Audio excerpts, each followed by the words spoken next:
The truth every man must know, and every woman needs to know about him. Let David G. Evans help you dare to be a man. A trifling man, you can just be present, and whatever you do is okay. Good man pushing you to become, just by the way he is. Bishop T.D. Jakes says, up close and personal, I wholeheartedly recommend this to men and women. A next dimension man adapts to his environment and then changes it. Giving women hope and men clarity. Martha Munizzi added, this teaching shows women how to motivate the men they love to soar. A male ought to represent promise to everybody in his family. Hailed by Stedman Graham as remarkable. David G. Evans' book, Dare to be a Man, or the 3-message series on CD or DVD. Visit our website or call 1-800-591-8480 now. Allow God's living waters to wash over you and refresh your soul. You've been praying for yourself when the answer is in praying for other people. While I'm praying for California, God shows up in my house. As kingdom people, with the king in us, and us being sovereign ground, we're not governed by the laws of this land, but we're governed by the laws of heaven. He's talking about you going to draw water from the wells of salvation. Where's the well? In you. If we want to release the water, watch this, we don't have to pray for it to come. Where we are now, we pray for it to be released. Release deliverance and transformation in every area of your life through God's living waters. This revitalizing 3-message series can be yours on CD or DVD when you visit our website or call 1-800-591-8480 today. What if you could make one decision to unleash everything great in your life? Would you do it? Would you say yes? Aren't you tired of your relationships, your health, and so much more suffering because you lack the truth you need to change? The life you desire is within your reach. You can achieve all the success, happiness, and prosperity you deserve by simply learning the secrets that lead to real personal transformation. Change is hard, but not impossible. You just have to make one radical decision to get real. And there's no better authority on the real steps to change than David G. Evans. Some men trust in chariots. Some men trust in horses. But we will trust in the Lord. David G. Evans is leading the charge to bring you the power to change your life. He is committed to the mission of helping you transform and become a person of power, and it starts with his all-new system to change your situation. At the centerpiece of this life-altering collection is David Evans' groundbreaking training course. From ridiculous to radical to real, this means war. In this series, you will discover the steps to change. This series includes 2 powerful messages, each on winning the battle in your mind and cultivating a language of faith. That's 4 messages, 4 power-filled hours of material. If you want a better marriage, this series has the answers. If you want to achieve financial independence God's way, the secrets in this series will empower you to make it happen. If you want a life of power, anointing, and influence, this series will show you how to get it, and there's more. You're looking for serious, immediate results. So Bishop Evans will also include one of his best-selling messages called Weapon of Warfare. This classic teaching will build you up to start fighting in the spirit for what you deserve. This powerhouse collection, from ridiculous to radical to real, and Weapon of Warfare, will give you all the biblical strategies you need to change anything in your life. This collection will ship to you immediately with your gift today to David G. Evans Ministries. This ministry is revolutionizing the kingdom by empowering believers. Souls are being saved daily, and we need your help to grow this impact in a real way. Call now and sow your seed of just $35 for your transformation to help people around the world. Your $35 love gift goes straight to the front lines of ministry, providing help to those that need it most. Call now. Make the decision to get the power you need to change your life forever.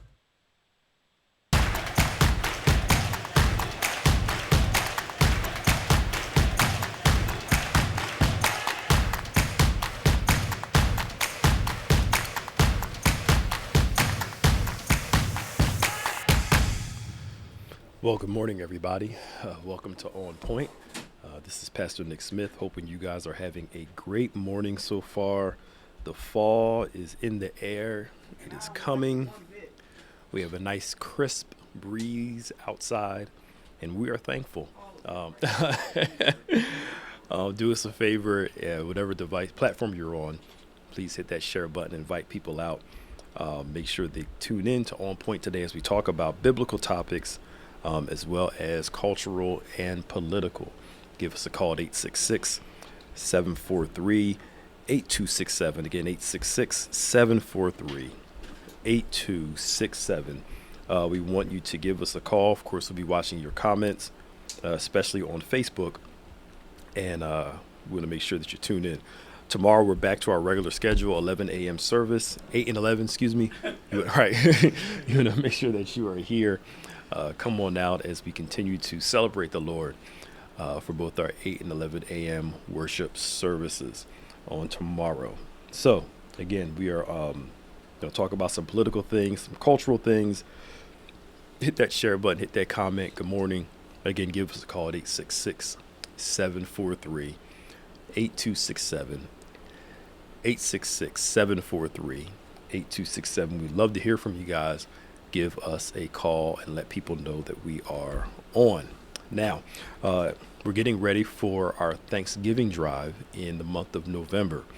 We're looking to feed around 2,000 families during the Thanksgiving holiday. Your support, your generosity is much appreciated. If you can help us out with this endeavor, you'll be able to be a blessing to people that you may never meet. The more we study the Gospels, the more Jesus hung out with those who were sick, those that needed food. Jesus was walking around, coming to those in need. And the more Christ-like we are, the more we support those and help those that are in need. Matthew 25, when Jesus talks about this parable of when the kingdom of the future, when he separates the sheep from the goats, it's not our prayer life, it's not our study time, it's not our worship, it's not our praise. It's our ability to serve those that are disenfranchised. He said, when I was hungry, you fed me. When I was thirsty, you gave me something to drink. When I was homeless, you took me in. When I was in prison, and you came to visit me. When sick, you came to see me. And he said, Lord, when did we do all this for you? He said, when you've done it to the least of these, you've done them unto me. Welcome into my kingdom. So again, we want to put it out there. We're getting ready for it now. You can donate. Of course, if you're a member here at Bethany and you come, go to the volunteer table. You can go to the table after service and make your contribution. $35 feeds a family for the Thanksgiving holiday. So it's not a question of if, it's a question of how many families we're going to bless on the Thanksgiving holiday. And if you're watching us online and you want to do it online, do us a favor, go to the website, go to the number 2, Bethany.com. Go to Bethany.com. In the giving section, make sure you click on the link in the special offering part where it says CTF. That's Catch the Fire. And you can make your donation there as we seek to feed as many people as possible. We always run out of food very fast. People come in lines in droves coming to get food because it's going to get tight around here. It's getting tight already. And I was actually reading a report that's forecasting 2020, and it's talking about how the economy is going to start hitting a slowdown. I'm not saying a recession, but a slowdown. Recession could be possible, but it's going to be a slowdown. And what's interesting is that we're going to watch basic prices go up because of this trade war with China, as well as some other factors where the cost of gas is going to go up. The cost of grocery shopping is going to go up. So little things like that, we're going to start seeing a rise in prices, which again is going to affect people's ability to go out and purchase everyday items. So as a church, we're trying to position ourselves to meet that need before it comes and when it comes also. We believe in Psalms 41 that if we bless the poor, that God will bless us on our sick bed, heal us there, deliver us from our enemies. If we have a life where we service those in the time in need, it's what the world calls pay it forward. All right, so if you can help us out with that, and we're going to believe God for favor that even in the downturn of an American economy, we live in a different kingdom called the kingdom of God, where there's never lack, never a recession, that if we seek the Lord, continue to put him first, we may go through like everybody else, but we go through differently than everybody else. While there are plagues in Egypt, there was light in Goshen. While there was trauma in Egypt, God protected his people. We are in the world, but we are not of the world. So just like Noah, if you're in the ark, you're going to go through the storm. You just go through it differently. And that's what happens as a Christian. We all go through. The difference is we go through differently. The same storm that hits the house of the one that obeys the Lord is the same storm that's going to hit the house of the one that disobeys. But guess what? After the storm is over, the ones that have built their foundation on the rock are those individuals that will outlast the storm. Because at the end of the day, we just go through differently. So we want to keep that in mind. And if I keep going, we're going to be preaching in here. But that's the difference. We go through differently. Our kids go through. Our kids get in trouble. Our families break up. We lose jobs. We go through seasons of being broke. But watch this. We just go through differently. And that's what you have to hold on to, that we always go through differently. Jesus never promised us a breeze-free, no struggle life. But he does promise us that we'll go through the struggle, and it's going to be different for everybody else. Different for us compared to those who don't serve him. All righty. So our foundation is different, and that's important. So in the coming years, we don't know what's going to happen.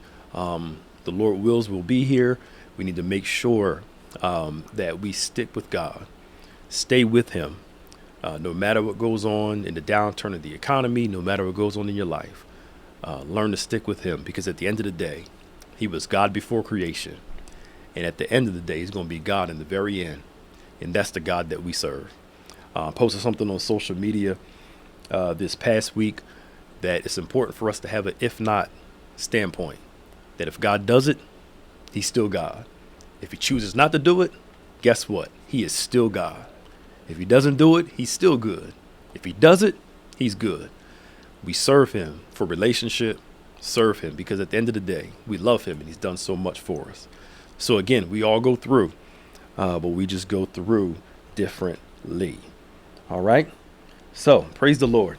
Let's get down to some stuff because I'm going to start preaching here, talking about all this stuff. So woo, I feel this thing coming now. So we just go through differently.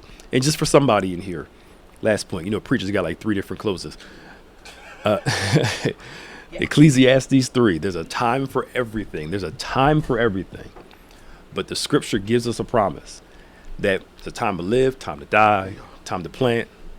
Hey, Bishop, time for stuff to grow, time for this, time for that. But we oftentimes stop at the different times. But no, I'm going to finish after this. We stop after different times. Go on in, man. But there's a verse at the end of that synopsis that Solomon is talking about in Ecclesiastes, after he's talking about seasons for this, seasons for that. And he said that God will make everything beautiful in the right time. And that's the promise we hold on to, that seasons change, times change, but at the end of the day, all things work together for our good, and he'll make everything beautiful at the right time. This discussion popped off because Wednesday I'm doing a webinar with some national leaders for this Christian magazine about church budgets. Okay. So one of the documents they gave us to go over was a report of the forecast for next year. Okay. So economic forecast, yeah. So they're saying the economy looks like it's getting ready to slow down, which is slowing down now. Yes. Prices for normal items, groceries, gas, is going to go up again. Yep. So going back to combating the slowdown in the economy, prices going up, but income staying the same.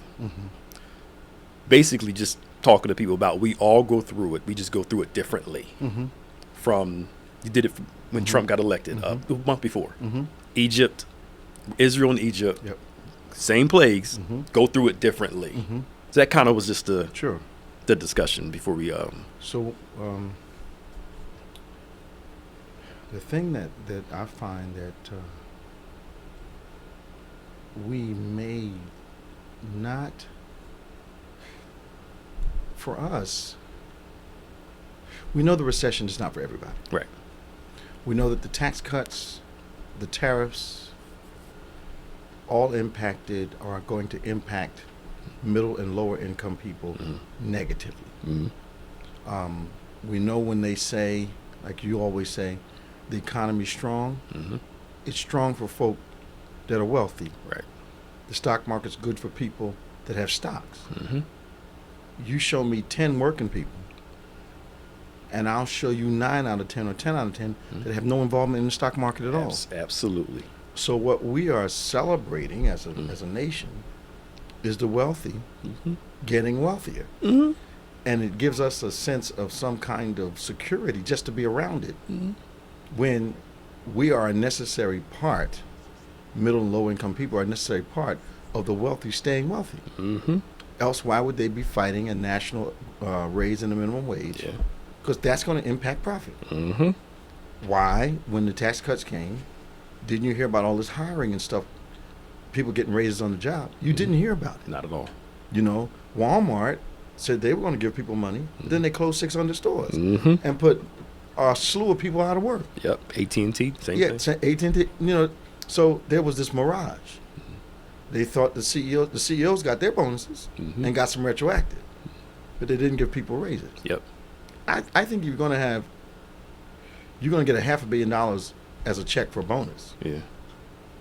You mean 50 million of that couldn't go for? Right. Yeah. You know, y'all keep 50 million, get the workers, the people that are making money, so I can make money. Yep. Give them some money. Yeah. Even if the way how people think psychologically, we may not be able to afford to give you this raise for the year, but if I give you a bonus, people feel like, well, wow, I got something. Yeah. Even if it was a one-time check compared to a monthly. Which is why people were celebrating getting $10 extra in their check. Right. You know, you got a family of 6. You get $10 extra in your check. Tell me what impact that's going to make. Right. You know, you can go across the bridge twice. No. That's a drop in the bucket. Working people are under some kind of spell. Absolutely. When it comes to believing that when the wealthy celebrate, we can celebrate also. Yeah. It's not true. Yeah. But then again, everybody's not going to be in the recession when the recession hits. Absolutely. And people have this hope that, well, we're celebrating the wealthy being wealthy because that means I can get there too. Yeah. You have the possibility. Everybody does. But not the probability. The probability is different. Because again, like you said, you need working people. This country is equal talent, but not equal opportunity.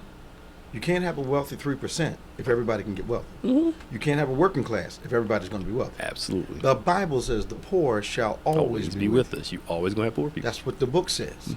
But we act like it's not true. Right. Yeah. Poverty is a necessary element of capitalism. Without poverty, there is no capitalism. Yep. Because where's the profit going to come from? Absolutely. Exactly. Okay. Yep. Okay. Somebody got to pay for it. Look, someone has to be able to work for less than standard wages so the people at the top can make money. Absolutely. Okay. Yeah. Okay. I'm just saying. Yeah, but they got us fighting down here at the bottom. Well, yeah. Forgetting about. They got us hypnotized. We're squabbling with each other down here when our issue should be. And when you hear Elizabeth Warren and those guys talking, what they're saying is not crazy. The upper 3% wants us to think that's crazy. But all they're doing is talking reality. Yeah. This is the way it is, and this is what working people have accepted. Yep. These are conditions, the economic environment is what working people have accepted. Because I don't know too many people that actually think, and are working towards being a part of 3%. Oh, no. Can I get by through these next 2 weeks? Can I survive? Yeah, until my next paycheck. Yeah.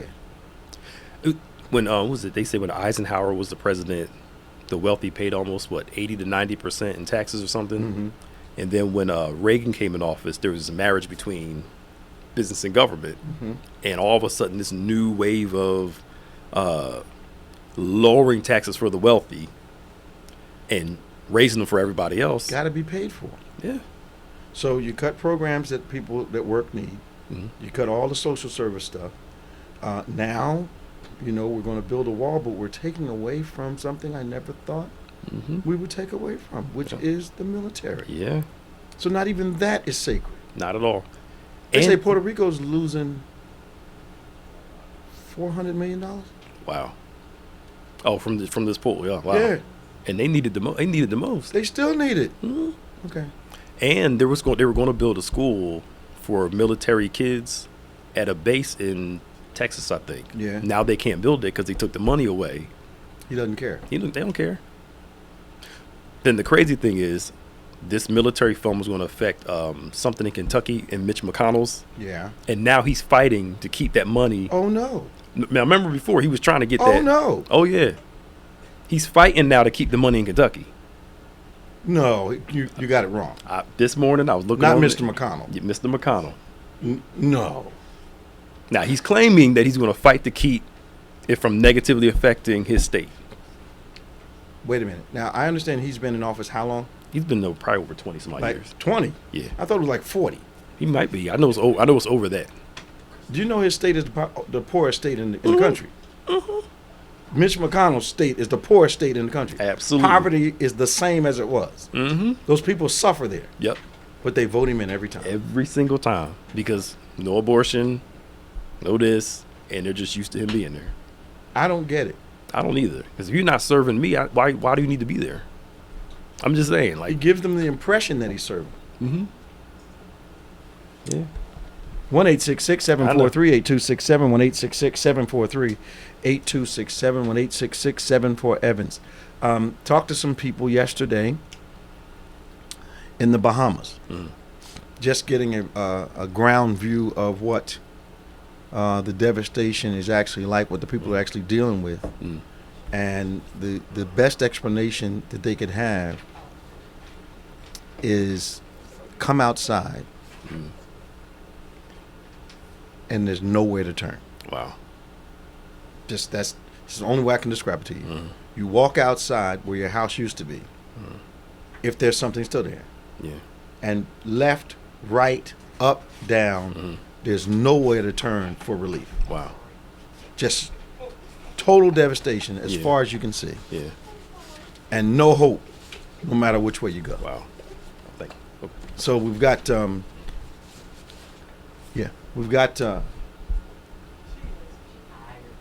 efforts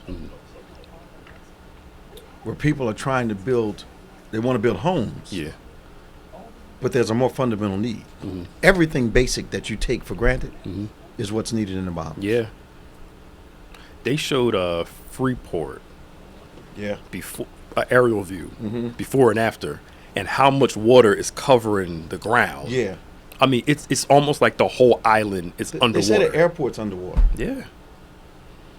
And I mean, when they showed somebody did a video in their house, I mean, they were literally, I think the water was up maybe 15 feet.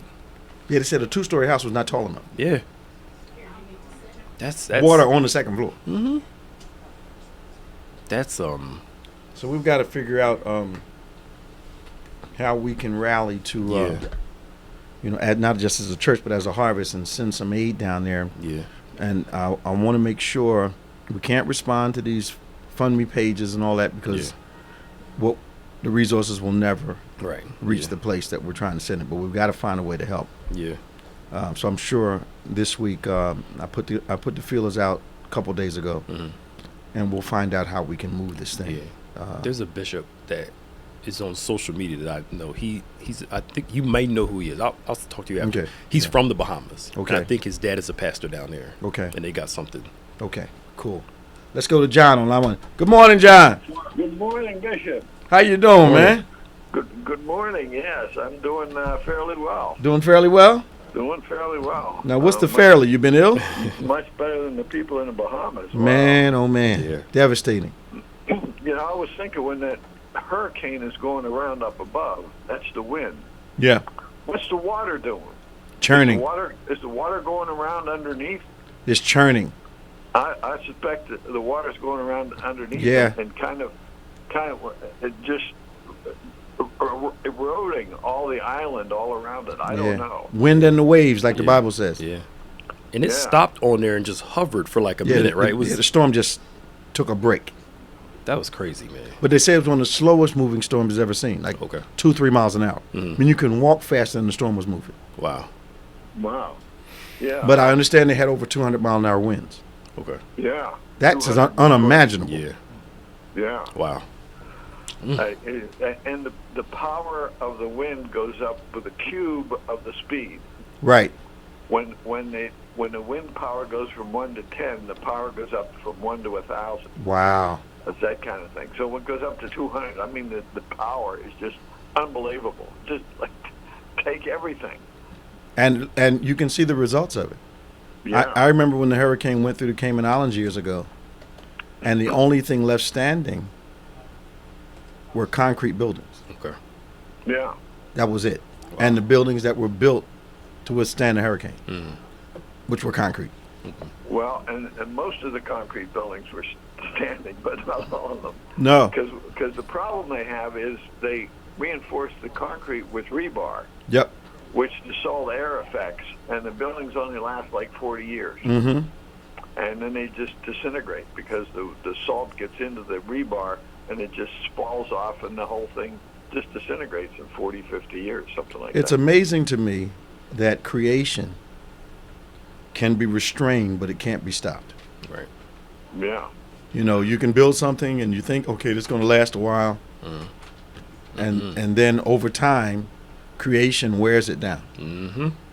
Well, you got the contrast, the conflict between entropy, which is trying to destroy everything, and logos, which is trying to build everything. Yeah. And the Greeks recognized that, and that's why John said, in the beginning was the logos, and the logos was with God. That's the word, the pattern, the blueprint. Yeah. And then he said, and the Logos became flesh and dwelt among us. And the whole Greek world knew Logos. And they said, oh, okay, we buy that. Yeah.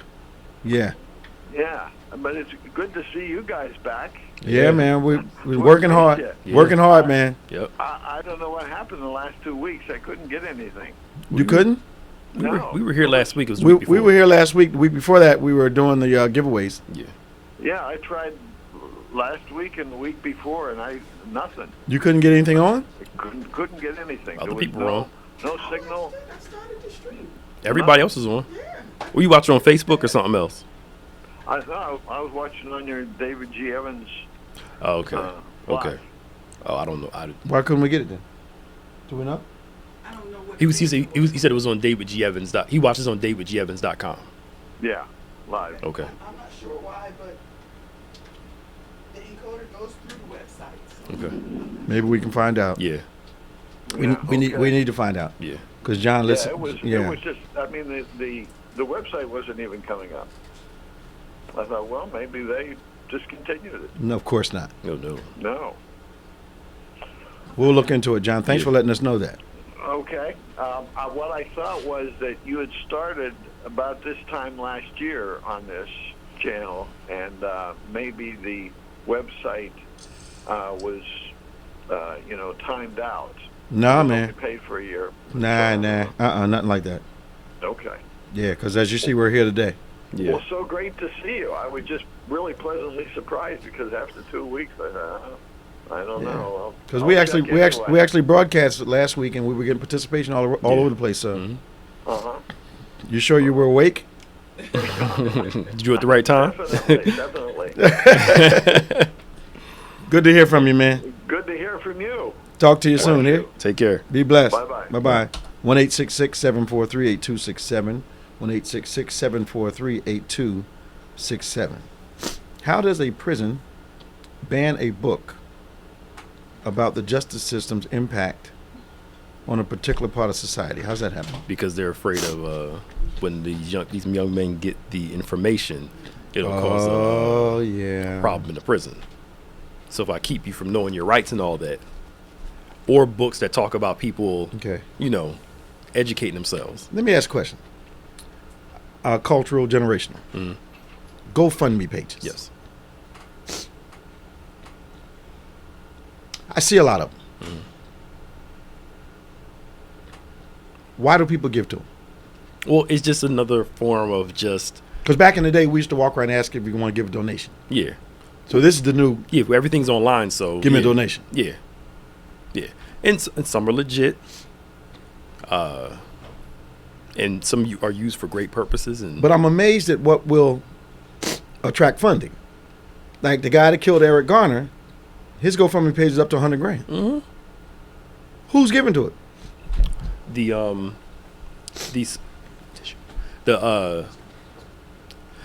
what was what look for the Blue Lives Matter crowd. Okay. Yes. But does their support mean that they understand why he killed him?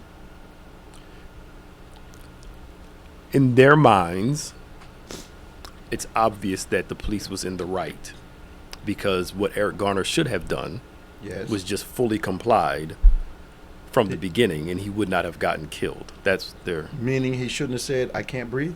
Yes, and he shouldn't have been out selling loose cigarettes. And so they think the loose cigarettes was a big enough crime for him to die? Yes, he should have just let them arrest him and not... Okay, so last week I attempted to watch a video. Mm-hmm. And it looked like they had like a 19-year-old boy on the ground. Mm-hmm. 3 officers whose collective weight was probably near 1,000 pounds. Mm-hmm. He's on the ground, subdued, Mm-hmm. and a grown man decides he needs to be choked. Mm-hmm. He's face down on the ground, Mm-hmm. no weapons, Yep. restrained by 2 other officers, and he needs to be choked. Why? To me, there's no reasoning behind it. To them, this aggression that... Unarmed, already on the ground, face down, hands behind your back. Mm-hmm. Why do I need to be choked at that point? Yeah, you don't. But if you're not seen as a person... Oh, this is ghetto this morning. We got paper towels. Yeah, somebody went to get actual tissue. This is really ghetto. Yeah. When you're not seen as a person, yeah, I believe that's when they don't care. For instance, Tamir Rice, 12 years old. Somebody put Pastor Nick on the camera so I can blow my nose, please. Yeah.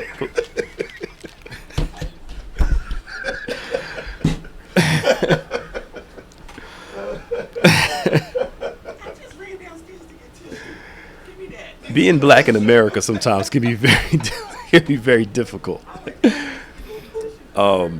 This is a ghetto moment. Y'all excuse me real quick, but you should be used to us by now. Can be very challenging. So, what we've learning basically is compliance or non-compliance. There are some officers out there, not all. There are some officers out there that take advantage of their position of authority, and it ends up hurting people rather than helping people. Like some of those officers who plant cocaine and drugs in people's cars to get them arrested. All those things are actually true. Yes. Yes. Whew. Yeah. Praise the Lord. Your online church is having fun with this moment. Woo. I almost went ghetto there. Yeah. The paper towel, man. Rough and all. Right. You gotta do what you gotta do. Yeah, man. That's all you got. You gotta. Yeah. But fortunately, Crystal went and Yeah. got me something to save my nose. Praise the Lord. So as we were saying, that what we see, Bishop, is that whether there's compliance or a lack of compliance, you still see this aggression between some officers and people of color. But here's my problem. I think there was a moment when I was convinced that all this shooting, when there was no real physical threat, was fear. Mm-hmm. Now I think the behavior has captured perceived permission. Mm-hmm. And they don't care if they're being filmed. Mm-hmm. Because they know they're going to get off. Yeah, so that means the consequences are no longer existing. Mm-hmm. The guy that shot Tamir Rice got fired from one department. Another one rehired him. So it's like they may lose their job, but they know they're not going to jail for the most part. Except that Muslim cop that shot that white lady from Australia. Yeah. He's going to jail. That was in Minnesota a couple months ago. Yeah. But you're seeing this. But again, if you have a president that went to a police, now he's not the source of it because this was happening before him. Right. If you have a president that goes to this big police thing mm-hmm. and says on camera, rough them up a little bit. Yeah. While you're putting them in the car. Yeah. And you see police officers laughing when he says that. That's not good. I mean, and they're on tape. I know they are. It doesn't matter they're on tape anymore. Mm-hmm. Keith, how you doing? Hello, Keith. Hey, Bishop, how are you? Fine, man. How you doing this morning? Welcome to On Point. I'm doing good. Thanks for having me. Good morning, Pastor Nick. Morning. All right, so I would just dive right into it. So I wanted to talk about the two things that you guys, Pastor Nick, brought up this morning, and that was about how the economy is going to take this slow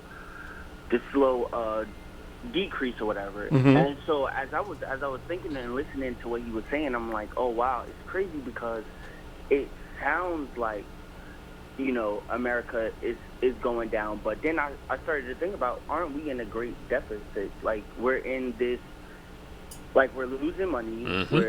we're losing money, we're losing a lot, and then mm-hmm. we have this president who wants to build a wall that.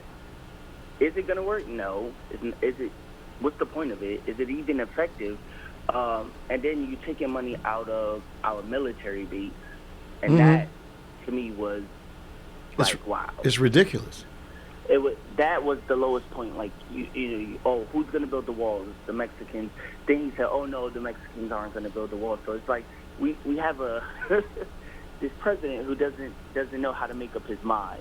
I think the wall is a point that he's trying to make, mm-hmm. but it's taking away from what he also said was something that needed emphasis, which was the military. Mm-hmm. So right. we're gonna grab what $25 billion from military spending around the world. Mm-hmm. Right. I mean, whose idea was that? We could do this. It's almost as though, Keith, I don't know if you've noticed, but they tend to want us to focus on one thing. But there's always two things going on. Yeah. Yep. Wealth is increasing and poverty is increasing at the same mm-hmm. time. There's always advantage and disadvantage growing at the same time. Yep. And because the sectors of disadvantage and advantage are different, we tend to disconnect ourselves from the segment that we're in. Mm-hmm. It's amazing to me how, I don't get excited when they say the stock market went up Right. X, Y, and Z. Right. Because even with a domino effect, the stock market going up is not going to have that much impact on my life. Mm-hmm. Wow. Is it going to impact your hourly wage? Is it going to impact your vacation time? Is it going to impact your sick time? It's none of that. Because most people are not invested to that extent in the stock market to where their lives depend upon it. Mm-hmm. So here's my question, and either you or Pastor Nick could take a shot at it. I was trying to look up real quick the stats, but I couldn't get them. Was for what are the black investors? Are we really investing in building and teaching others about more income or how to bring more income into their homes? So I just wanted to know, what advice would you give us young people to, shift our focus from off of the police brutality, although it's going on, you spoke about that too, off of the police brutality, all the minor things, and really focusing or zooming on what's more important at hand. That's what I wanted to I think that we can, it's like this. As a people, we cannot afford to get isolated in these intellectual silos. Mm-hmm. We have too many major issues impacting our lives, so we have to multitask. Yep. While we're trying to deal with the fact that, I don't feel safe riding down the street. Mm-hmm. I've also got to deal with economic empowerment at the same time. We can. I remember I had a discussion with the local government years ago, and they thought that education alone would change the conditions of the urban neighborhoods. Well, education is one of the elements that has to be enforced. Yep. Crime has to be reduced at the same time. Education has to be emphasized at the same time. Food deserts have to be addressed at the same time. So urban areas, ethnic people have major multi-issues. So we can't get locked in one thing. But what's amazing about us is that we are able to major multitask at the same time. And we've got enough brain resources to apply the pressure at different places so that it's not just part of the boat rising, all the boat rises at the same time. So I believe we've got to have a multifaceted approach, or we will always find ourselves waiting for something to happen. That's good. Well, thank you guys for having me. Man, we're glad you came on. Thank you. Pray for us. We'll pray for you, man. All right, we'll do. Talk to you.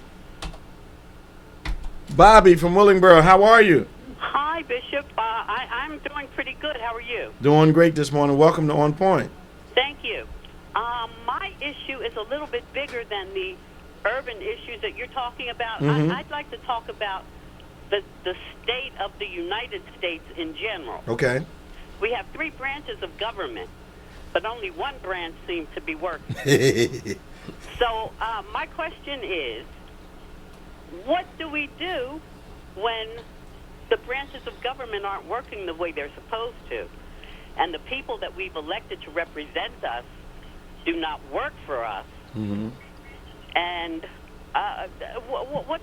what's there to do? We're supposed to harass them and vote them out of office. Does that work? Yes, With ma'am. Russia running the elections and all that kind of well, thing? within the system that we have, once again, it's a multifaceted approach. You've got to press people to make the legislative changes and the legal changes that have to be made. At the same time, there has to be an impact on the elected officials. And there's enough people to do both. So we can't just get rid of a guy and then hope that he changes something. We've got to force the change. I don't know why we can't get rid of a guy. Force the change and get rid of the guy at the same time. We gotta force the change and get rid of the guy at the same time. It's almost like we think we're one task oriented. All we can do is one thing at a time. It's like calling a pastor to a church. I think one of the most destructive processes for calling a pastor to a church is to have one preacher come in January, preach one Sunday, another preacher come in February, preach one Sunday, another preacher come in March, preach one Sunday. Every month you got somebody new coming in candidate. Turn around, have them come back again. So now we're 2-3 years into a process looking for a leader. Right. It's antiquated. It doesn't do what it needs to do. What it does perpetuate is lengthening of time without spiritual leadership, lengthen the time where people start to disintegrate because there's no leader.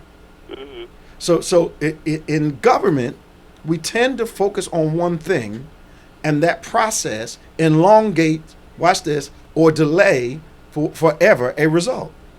So we've got to learn how to do more than one major thing at a time. Yes, I need you out of office, and yes, we need to appeal to the government to change some things. And yes, we need some policy and constitutional changes. Well, here's the thing. If we could just get them to enforce the one we have, we'd probably be 50% better. Right. Now, why do we pay these people that we elect that don't work for us? Why do they get paid? Well, they get paid because they go down there promising to represent us. And we drink the Kool-Aid, and they go down. This is what bothers me. If I elect you and you go there and you disappoint me, just outright disappoint me, I'm not voting for you again.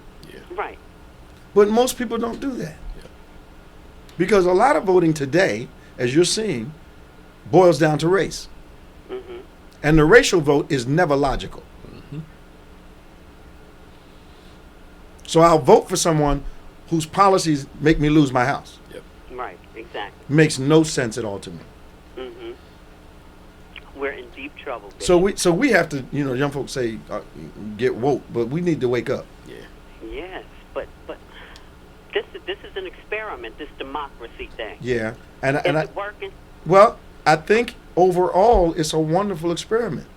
But what I think has happened, and now identity is gone. The Republican Party used to be the budget guys, fiscal responsibility, Constitution guys. Right now, they don't appear to be the Constitution guys or the budget guys. Absolutely not. Yeah, they're the gangsters. So this thing has changed. So it's you horrible. look at we're caught in this change. The Democrats used to not be afraid of a fight. Yeah, well, they're afraid now. They act like they're so busy trying to be politically correct, they won't say anything. They won't say a word. And this is why I don't know whether this thing is going to work. It'll have to work. Is revolution the answer? Well, I tell you, the revolution now does not have to come through guns and smoke. The revolution comes through voices and voting. The power is in the voting. Because what's going to happen now, you notice now, all this gerrymandering, state by state, court by court, is being reversed. Because everybody knows that was cheating. But we watched them do it. Yes, and said and did nothing. Because people tend to be apathetic and stay home and then hope a result will happen they're not influencing. So no need of being mad because President Trump is president when you decided not to vote at all. Yeah, no, not that mad. But it's just so sad to see the country, reduced to where it is now. I'm 67. It is, sometimes I don't know where I'm living. Exactly. Based on where I grew up, how the country was operating, the heart the country appeared to have. Not total heart, not 100% heart, but a portion of a heart. Right, exactly. That country I know, I have to wonder, where am I sometimes when I'm watching the news? That's right. The United Nations have designated us, people coming into the United States, they give them a warning about all of these killings that go on here. Wow. Yeah. They started giving foreigners a report. When you come to America, you need to watch out for this, and this. No. Like we're a third world country. Absolutely. You mean like they tell you when you go overseas for something? Absolutely. Yep. They're warning tourists about us? Yep. Yes. Unbelievable. Who thinks that's right? Wow. Yep. No thinking person can possibly agree that that's the perception we want people to have of this nation. That's right. That's the perception. It's sad. From the United Nations, yes. It's sad. Yep. And they're not lying. That's the problem. That's the thing. Yeah, they're not. Telling the truth. They're not. Can't even go to the darn Walmart in peace. It's terrible. And everybody's got a gun. Well, all the states that can carry. Unbelievable. Well, you saw Walmart. They're trying to ban open carry now. Yeah. Talking about please don't carry a gun in our store. Yeah. They ain't stopping nobody. Come on, that's not bad. That's a half behind effort if I ever heard. Right. Please They're claiming that. Come on, please don't bring it. Come on. But what's crazy though? Well, look, I'm not going to hold you guys up. We've got a lot of stuff to pray for and a lot of voting people that we got to get out to vote. Absolutely. So, be blessed. Talk to you I'll soon. See you tomorrow. All right. See you tomorrow. Bye bye. All right. Bye bye. We got Danny from Florida. 4. Hey, Dan. Good morning, Bishop. Good How you morning, doing, brother? Nick. Hey, man. How y'all doing? I see the storm kind of went by you guys, huh? Yeah. Yes. I can't, Are you still getting the weather? Well, the weather now, it's, and I feel for our family, friends, and neighbors in the Bahamas that are, even though the storm has passed through, the situation now is that you're back in the 90s as far as the temperature is. Okay. And so there's no relief for them. The only way to get anything in or out is by ship. That takes too long. Wow. There have been a couple of private planes that I know of that went in, to take goods in and to bring some people out. But then you're only talking about 8-10 people at a time, and that's nowhere near what they really need. Yeah. And I was glad to hear that, you made some phone calls and, do what you can. And we need to go ahead and, do whatever we can for them. It's a bad situation because through phone, I know some people at work, they had relatives that's over there, and they were showing, and it was heartbreaking to see that they were cutting into attics where people were trapped in their attics. Wow. And some of the homes, to give you an idea of how the construction is there, knowing that you might go through a storm or a hurricane, they build their homes on stilts. Right. So you park under the stilts, but the second level is where you inhabit. Mm-hmm. Now, imagine that the water is all the way up to that level, and the only way you can get anywhere to go, you're trapped inside, is to go into the attic. Wow. So these people were trapped in the attic. As they were cutting them out, I said, well, okay, 5 people I counted to come out, but they had the whole neighborhood, in there because it maybe 1 or 2 houses that were on the stilts. Mm-hmm. Then the other situation that you have is that the Bahamas, a lot of people think of maybe 1 or 2 islands that they know of, but it consists of, I believe, 700 islands. How many? And It's a lot of them. 700. I don't know if it's that many, but I know it's a lot. Yeah, it's a lot of islands there. And what happens is that you have people that are trying to get into the United States, so they come into those uninhabited islands, Mhm. and then they're like undocumented. So who's to say, once you've seen what happened where it goes over these islands and everything is washed away, it's really sad. It's about 700 with 30 that are inhabited. So there's 700 islands, 30 inhabited. Yeah, the rest are just coral reefs. And Okay. Yeah. Wow. I think the thing that troubles me, I remember being on a mission trip. I'll use the trip that I was on, and there was a phenomenal need that we discovered.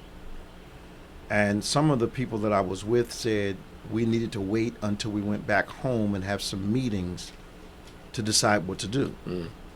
And I brought up the point, and it didn't gain many fans.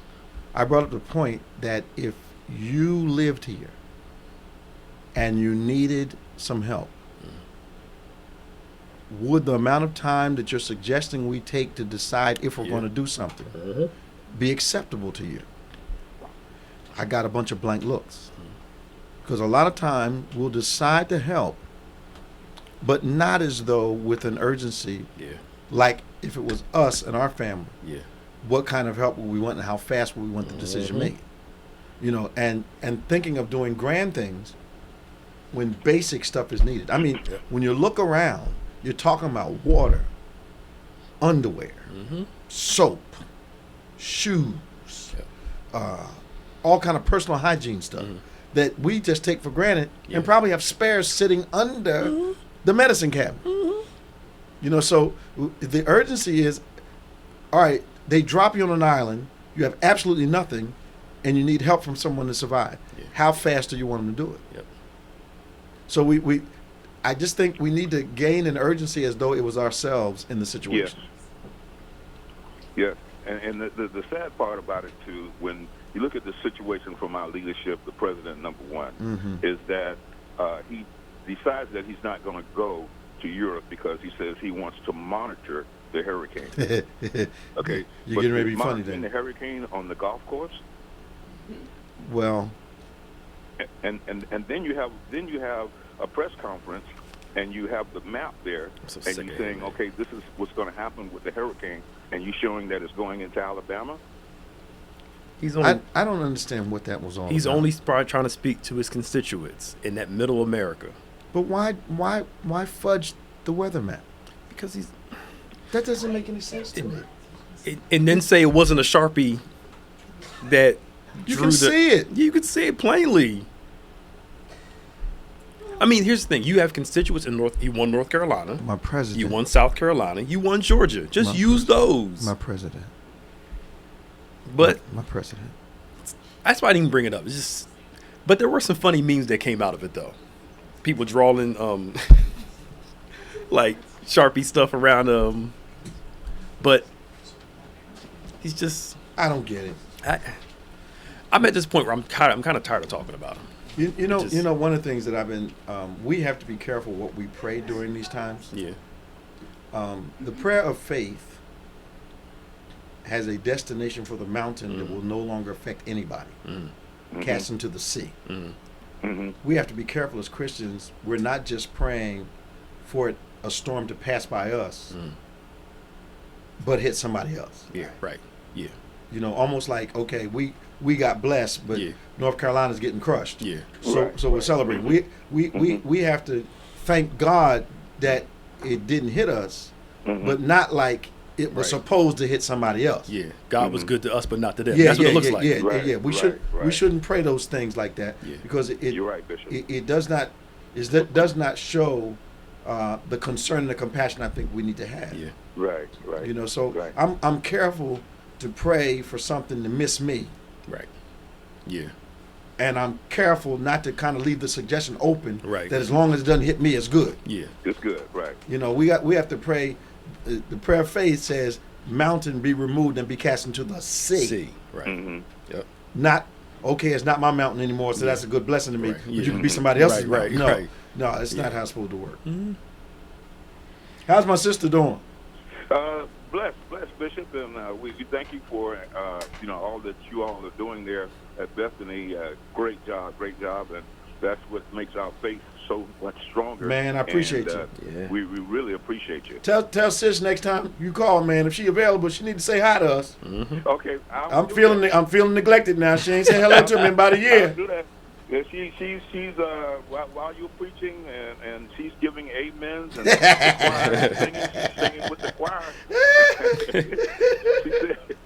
she said if I were I pray that I was just maybe if I was 2 hours away, I'll be there every Sunday. I know that's right. Yep. I know that's right. We have people traveling a long way to get here. Mm-hmm. It's worth it. It's Long worth way to get here. Yeah, they make a day out of it. Yep. So wonderful we're putting money aside now to make a trip up there next year. Wonderful. So, we just got some things done to the house. As I said, we're just recovering from Irma. So, Yeah. So we're in shape to go there. So we want to be blessed. We look forward to seeing you, man. Yeah. Mm-hmm. And I might be back in Orlando before you know it. Yeah. Okay, I'm gonna check with you. All right, man. All right, Bishop. Bye-bye now. Love y'all. Love y'all too. Robin from Delaware. Hey, Robin. Praise the Lord. Good morning, Bishop. How you doing? How you doing, woman of God? How you doing? I'm doing excellent. Excellent. Even though I'm going through, Yeah. I'm still doing excellent. Wonderful. And just want to say good morning to the best bishop in the world and the best executive pastor In the world, eh? in the Good morning. world. Amen. Tell that daughter of yours I said hello too. Yeah. I sure will. But Pastor Nick, I just wanted to comment on what you said, which is true, about how we go through things differently than those who don't know the Lord, because we know to just keep calling on God and calling on Jesus to help us. So I agree 150% with you, because going through, it's been hard. But Bishop, I wanted to ask you a question. Go ahead. I know last week I asked Pastor Nick, so this one is for you. I'm trying to make up for last week. Well, she thought I didn't have an opinion because I was old. Oh yeah, because the Jay-Z She thing. ain't Yeah, right. I was trying to She remember ain't what she was talking about. She ain't right. No, it wasn't because you was She old, thought I but thought Jay-Z was a cereal or something. No, I know Pastor Nick. He does research and knows everything. I'm too old. I'm too old to research. Is that what you're saying? No, it's just we want you around. You just another 50 you years, digging so we deeper, gotta Robin. do Just something. answer the question. Robin, answer the question. Yeah, Ask the just question, girl. ask the 'cause question. The hole getting bigger, girl. Yeah. But no, I have a question. Being the child of God and the love of God I have in my heart, sometimes I feel I'm too nice to people, and there's times where I almost had to cut somebody out. So I'm glad you said almost. How can you not be too nice but still have the love of God in it? Well, here's the thing. The Lord instructs us to be discerning Christians. That means that we can sense or identify the spirit of an individual and what's driving them at the time. And what that means to us is that we have to know how to treat people at the level of relationship that they're in with us. So the Bible does not tell us at all to continue to be exploited.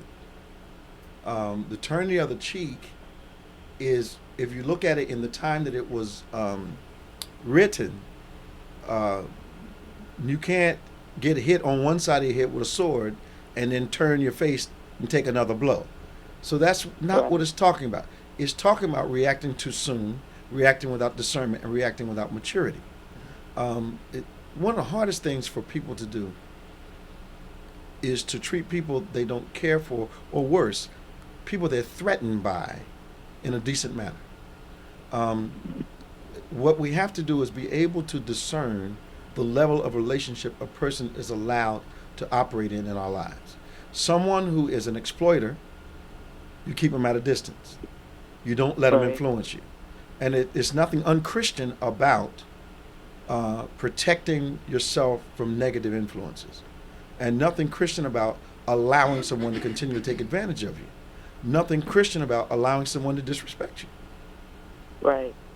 Yeah, sometimes it's just, it's hard.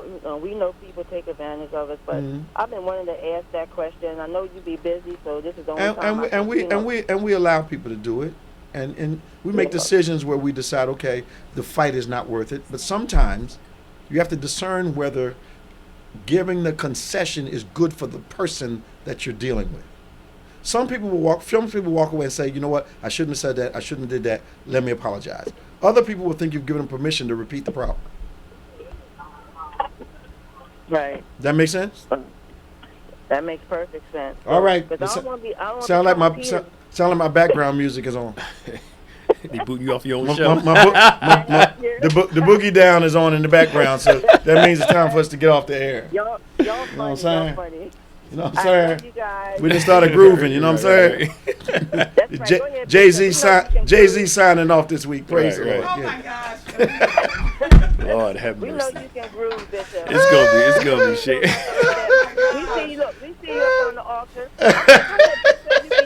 We know you got it. See you tomorrow, Rob. All right. Thank all of you for joining us. The #1 Saturday morning Christian-based call-in talk show in America, live at davidgevans.com every Saturday morning, 9 a.m. to 10 a.m. with Pastor Nicholas Smith, our amazing staff.